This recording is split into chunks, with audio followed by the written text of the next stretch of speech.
Hello guys, welcome back to our channel simplified study official. तो guys, आज के इस वीडियो में हम करने वाले हैं बीकॉम फर्स्ट सेम की डिजिटल मार्केटिंग की बुक से चैप्टर नंबर 1 डिजिटल मार्केटिंग, जिसमें हम डिजिटल मार्केटिंग के रिलेटेड इसका मीनिंग पढ़ेंगे, नीड क्या होता है, एडवांटेजेस डिसएडवांटेजेस इस वीडियो में पढ़ने वाले हैं। And guys, digital marketing and financial literary की फुल प्लेलिस्ट का लिंक आपको डिस्क्रिप्शन में मिल जाएगा। And important questions and notes के लिए आप हमारे चैनल की गोल्ड मेंबरशिप को ज्वाइन कर सकते हैं। So without wasting our time, let's start the video. तो सबसे पहले डिजिटल मार्केटिंग होता क्या है? तो गाइस, डिजिटल मार्केटिंग एक ऐसा स्किल बन चुका है जो आजकल बिजनेस ऑर्गेनाइजेशन के लिए काफ़ी इंपॉर्टेंट हो गया है, क्योंकि मार्केटिंग एक ऐसा इंपॉर्टेंट कंपोनेंट है जिससे हम एक किसी बिजनेस को रन कर सकते हैं। इसमें हम क्या करते हैं, पहले किसी प्रोडक्ट एंड सर्विसेज को डेवलप करते हैं, ठीक है, एंड उसको कस्टमर तक पहुंचाने के लिए हम मार्केटिंग करते हैं, ठीक है, मतलब उसकी कह सकते हो ऐड करते हैं ताकि कस्टमर उस पर्टिकुलर प्रोडक्ट एंड सर्विसेज के बारे में जान पाए। तो डिजिटल मार्केटिंग होता क्या है? तो गाइस, यहाँ पे डिजिटल मार्केटिंग की डेफिनेशन आप इसे देख सकते हो। डिजिटल मार्केटिंग क्या है? इसमें हम डिजिटल चैनल्स, प्लेटफॉर्म्स या टेक्नोलॉजी का यूज़ करते हैं जिसपे हम क्या कर सके, अपने किसी भी प्रोडक्ट और सर्विस या फिर कोई ब्रांड का हम प्रमोशन कर सके कस्टमर्स तक। और बिजनेस जो ऑर्गेनाइजेशन है वो डिजिटल मार्केटिंग का यूज़ करते हैं ताकि वो अपने प्रोडक्ट एंड सर्विसेज को क्या कर सके, प्रमोट कर सके।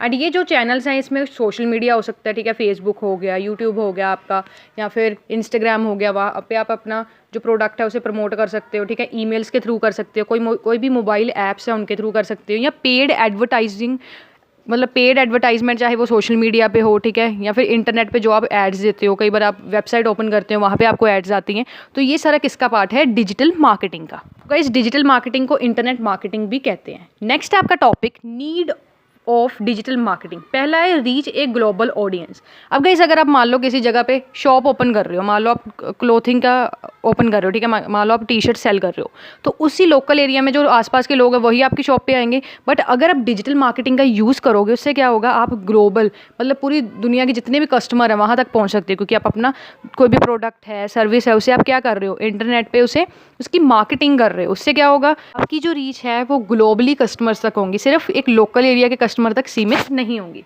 नेक्स्ट है गाइस आपका target your audience. Digital marketing एक ऐसा प्लेटफॉर्म है जो बिजनेस को अलाउ करता है ताकि वो अपने कस्टमर्स को, या फिर एक, मतलब मान लो आप कोई गर्लिश आइटम बना रहे हो, मान लो गर्लिश टी शर्ट्स बना रहे हो, तो उस केस में आप क्या कर सकते हो, उनको टारगेट कर सकते हो। जैसे फेसबुक एड्स होती हैं, मान लो अगर आप चाहते हो कि सिर्फ आप किसी पर्टिकुलर एरिया में रहते हो, फॉर एग्जांपल मान लो आप रहते हो महाराष्ट्र में, आप चाहते हो जो आपकी ऐड है वो महाराष्ट्र में ही शो हो, आपके प्रोडक्ट की, आप वहीं पर सेल कर सकते हो, तो वो वहाँ पर आप क्या कर सकते हो, जोग्राफिकल एरिया को सिलेक्ट कर सकते हो। नेक्स्ट है आपका पॉइंट इंक्रीज ब्रांड अवेयरनेस। अब इसमें क्या करोगे, अगर आप कंटेंट, मतलब ऑनलाइन आप कंटेंट डाल रहे हो, जैसे कोई रील्स बना के डाल रहे हो, ठीक है, या फिर मान लो इंस्टाग्राम ही ले लो, वहाँ पे आप रील्स बना के डेली बेसिस पे स्टोरीज ऐड कर रहे हो अपने प्रोडक्ट के रिलेटेड, एंड आपका न्यू प्रोडक्ट है, ठीक है, न्यू ब्रांड है। इससे क्या होगा, लोगों को आपके ब्रांड के बारे में पता चलेगा कि ये भी ब्रांड है और इसकी ये चीज़ें मिलती हैं।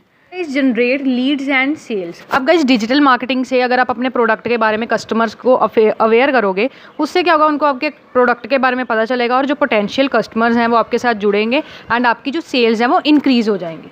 नेक्स्ट है गाइस आपका पॉइंट इंप्रूव कस्टमर रिलेशनशिप। जो बिजनेसेस हैं वो डिजिटल मार्केटिंग का यूज़ करते हैं ताकि वो कस्टमर्स के साथ कनेक्ट कर सकें एंड उनके साथ बेटर रिलेशन मेंटेन कर सकें। बेटर रिलेशन किस तरीके से मेंटेन करेंगे, अगर मान लो कस्टमर को कोई भी प्रोडक्ट या सर्विस के रिगार्डिंग कोई भी कंप्लेन है या फिर कोई भी इन्फॉर्मेशन वो चाहता है, तो वो ईजिली इन बिजनेसेस से कॉन्टैक्ट कर सकता है, जिससे वो अपनी क्वेरी एंड अपनी जो प्रॉब्लम्स हैं उसका हल कर सकता है। नेक्स्ट पॉइंट है स्टे अहेड ऑफ कंपटीशन। तो गाइस, आज के डिजिटल वर्ल्ड में जो बिजनेसेस हैं वो अपना लार्ज इन्वेस्टमेंट है वो किस पे कर रही हैं, डिजिटल मार्केटिंग पे, ताकि वो क्या कर सकते हैं, कंपटीशन से आगे बढ़ सकते हैं। मतलब कि वो, जैसे मैंने आपको बताया, अगर आप लोकल शॉप खोलते हो तो लोकल कस्टमर तक ही आप सीमित रहते हो, बट डिजिटल मार्केटिंग का यूज़ करके आप अपने प्रोडक्ट एंड सर्विस को वर्ल्ड वाइड ग्लोबली पहुँचा सकते हो। नेक्स्ट है गाइस आपका topic history of digital marketing. तो गाइस, जो हिस्ट्री है डिजिटल मार्केटिंग की, ये स्टार्ट होती है 1990s में, जब जो इंटरनेट था वो अभी न्यू आया ही था और मैनी ऑफ द कंपनीज़ ने या बिजनेसेस ने क्या किया था, अपनी वेबसाइट्स बनानी स्टार्ट कर दी थी। And many of the companies and businesses ने क्या किया था, ईमेल के थ्रू कस्टमर्स के साथ कनेक्ट करना स्टार्ट कर दिया था, जिसमें वो अपने प्रोडक्ट एंड सर्विसेज के बारे में उन्हें बता रहे थे, जो भी ऑफर्स हैं। फिर क्या हुआ, लेट 19s में डिजिटल मार्केटिंग का जो कॉन्सेप्ट था वो आया। एंड गाइस, 1994 में एक वेबसाइट थी hotwire.com। ये एक पहली वेबसाइट थी जिसमें फ़र्स्ट टाइम एक ऐड डिस्प्ले की गई थी, और डिस्प्ले करने के बाद जो भी बिज़नेस था जिसकी ऐड इस वेबसाइट पे डिस्प्ले की गई थी, फर्स्ट 4 महीने के अंदर उनकी सेल्स एंड उनकी ग्रोथ में काफ़ी ज़्यादा गुड इफेक्ट पड़ा था। ये सक्सेस ने सभी बिजनेसेस को ये बता दिया था कि अगर डिजिटल मार्केटिंग का वो यूज़ करेंगे अपने प्रोडक्ट एंड सर्विसेज के लिए तो उनकी प्रोडक्ट और उनके बिजनेस की ग्रोथ एंड एक्सपेंशन के जो चांसेस हैं वो काफ़ी ज़्यादा बढ़ जाते हैं। इस नेक्स्ट अर्ली 2000 में सर्च इंजन ऑप्टिमाइजेशन SEO और पे पर क्लिक जैसी PPC जैसी चीज़ें वहाँ पॉपुलर होनी स्टार्ट हो गई थी।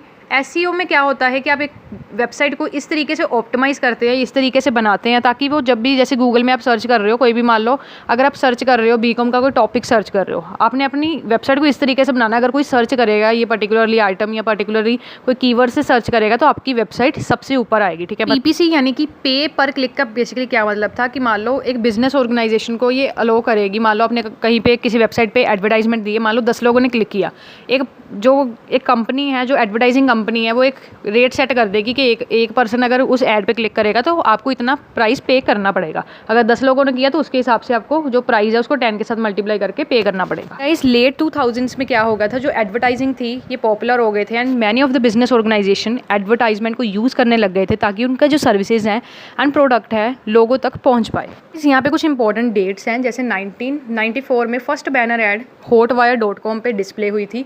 नेक्स्ट 1994 में वो फाउंड हुआ था। 1994 में amazon.com फाउंड किया गया था। 1998 में गूगल फाउंड हुआ था। 2000 में Google's AdWords programme launch किया गया था।